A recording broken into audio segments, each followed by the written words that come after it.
يا أيها الذين آمنوا كتب عليكم الصيام كما كتب على الذين من قبلكم لعلكم تتقون أياما معدودات فمن كان منكم مريضا أو على سفر فعدة من أيام أخر بسم اللہ الرحمن الرحیم الحمد للہ رب العالمین وصلی اللہ علی محمد وآلہ الطاہرین ولعنۃ اللہ علی اعدائہم اجمعین الی قیام یوم الدین وقال سبحانہ وتعالی یا ایھا الذین آمنوا کتب علیکم الصیام کما کتب علی الذین من قبلکم لعلکم تتقون۔ موضوع گفتگو روزے کی اقسام، اور اس سے پہلے کہ روزے کی اقسام بیان ہوں اس جانب توجہ رہے کہ احکام اسلامی 5 قسموں پہ ہیں: واجب، حرام، مستحب، مکروہ اور مباح۔ واجب وہ عمل کہ جس کا کرنا واجب ہے اور بغیر کسی عذر کے اور بغیر کسی وجہ کے اس کو ترک اگر کیا جائے تو یہ کام حرام ہوگا۔ مثال کے طور پہ نماز کا پڑھنا واجب ہے، اگر بغیر کسی شرعی عذر کے اسے ترک کیا جائے، مثال کے طور پہ اگر جان کا خطرہ ہے تو نماز کو ترک کرنا ہوگا، لیکن اگر کوئی نماز کو بغیر کسی وجہ کے ترک کر دے تو یہ ترک کرنا یعنی نہ پڑھنا حرام ہے۔ تو واجب وہ عمل کہ جس کا کرنا ضروری ہے۔ دوسرا حکم ہے حرام۔ حرام بالکل واجب کے اپوزٹ ہے۔ حرام کام کے معنی ہے کہ اس کام کو انجام نہیں دینا ہے۔ مثال کے طور پہ شراب پینا۔ کب تک؟ جب تک کہ کوئی عذر نہ ہو۔ تو شراب پینا حرام ہے،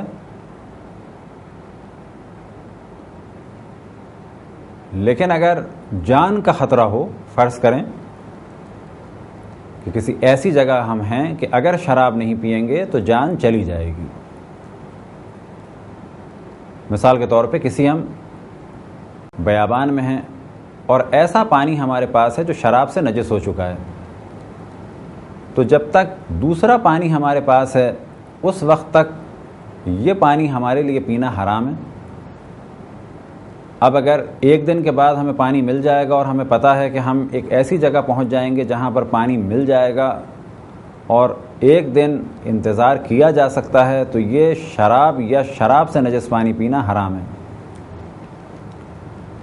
لیکن اگر ہمیں پتہ ہے کہ پانی ملنے سے پہلے ہم مر جائیں گے تو یہاں پر جائز ہو جائے گا، بلکہ واجب ہو جائے گا کہ ہم وہی نجس پانی یعنی جو شراب سے نجس ہو گیا ہے پی لیں۔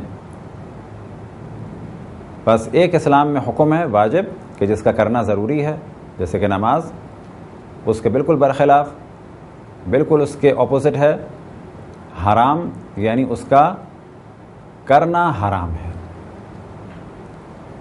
تیسرا حکم ہے مستحب کہ اگر کیا جائے تو بہتر ہے، لیکن نہ کیا جائے تو کوئی گناہ نہیں۔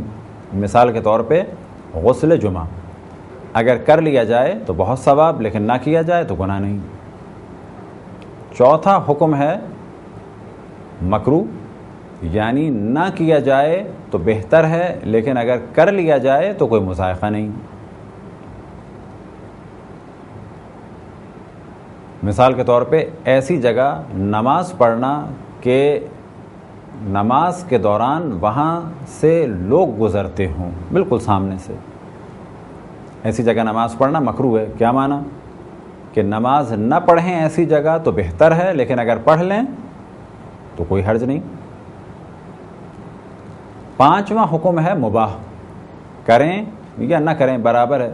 مثال کے طور پہ ایسے ہاتھ ہلایا، کریں یا نہ کریں برابر ہے، لیکن اگر اس سے کسی کو نقصان ہو، کسی کی جان کا خطرہ ہو ہاتھ ہلانے سے، تو کہا جائے گا یہ ہاتھ ہلانا حرام ہو جائے گا۔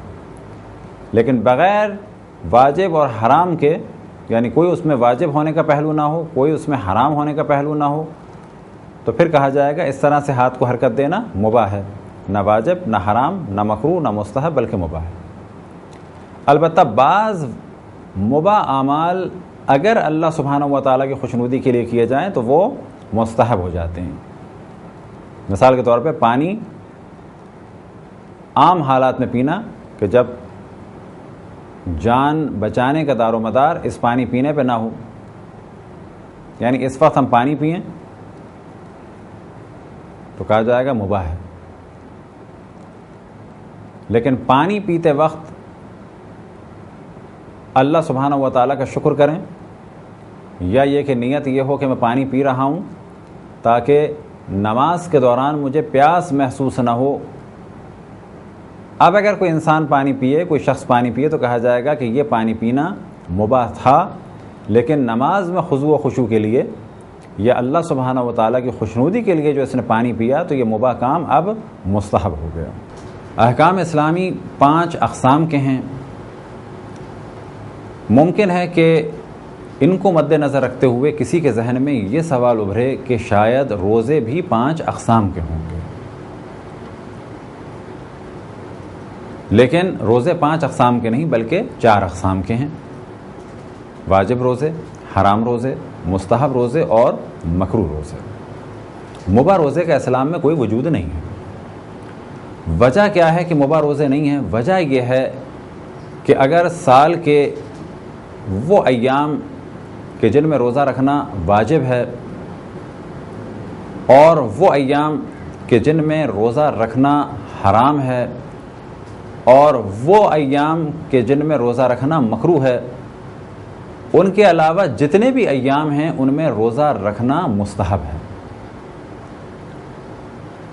اب کیونکہ واجب، حرام اور مکروہ روزے جن جن دنوں میں ہیں ان کے علاوہ جتنے بھی دن ہیں اس میں روزہ رکھنا جب مستحب ہے تو باقی کوئی دن بھی ایسا نہیں بچا کہ جب روزہ رکھنا مباح ہو۔ یہی وجہ ہے کہ روزوں کی فقط 4 اقسام ہیں: واجب، حرام، مستحب اور مکروہ۔ انشاءاللہ اس موضوع پہ تدریجاً گفتگو ہوگی اور آپ کی خدمت میں واجب روزے، حرام روزے، مستحب روزے اور مکروہ روزے اور اس کے بعد دیگر موضوعات کو بیان کیا جائے گا۔ خداوند تبارک و تعالیٰ سے دعا ہے کہ بحق محمد و آل محمد ہمیں اپنے رسول، اپنی حجتوں، خصوصاً امام زمان علیہ الصلوۃ والسلام کی معرفت اور اطاعت کی توفیق عطا فرمائے۔ وصلی اللہ علی محمد و آلہ الطاہرین۔